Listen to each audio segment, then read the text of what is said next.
guys, good afternoon. Maulanon na hapon guys, maluto ta sa bihon. Para namin magkaon. Namin magkaon bihon guys. Sunod natin guys ang chicken.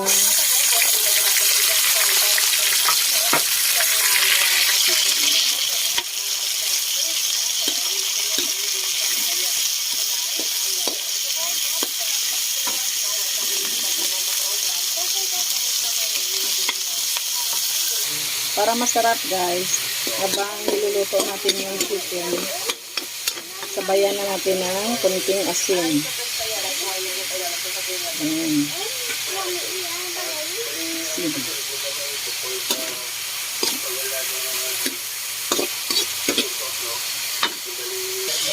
Lagyan natin guys ng konting pampalasa.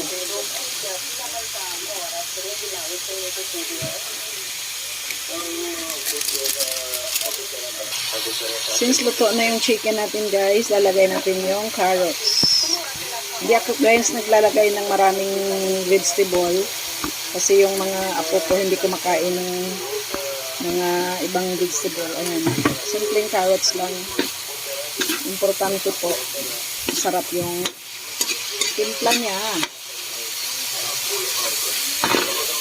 Ayan. At siyempre, since medyo luto na yung carrots natin, lalagay na natin yung squid balls at saka chicken. Masarap yan guys. Yung bihon na may squid balls at saka chicken. Halo na natin guys. Ihanguin na natin guys ang ating mga topping sa bihon.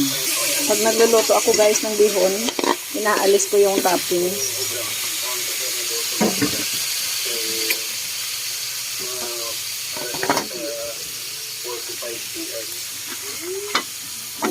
Okay, so sa pagreklamo niya doon sa pinagsagat ang ulo niya, and then kailangan sisiskan, ang mga nakitaan.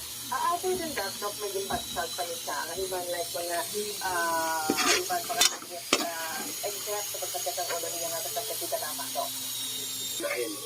Ayan na yung toppings natin guys. Ilalagay natin yan mamaya sa bihon.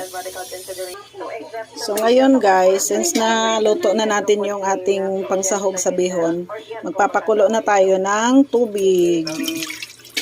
Kulo tayo na guys ng tubig para nilutuan natin ng bihon. Pakuluin muna natin siya. Tsaka ilalagay natin mamaya yung bihon.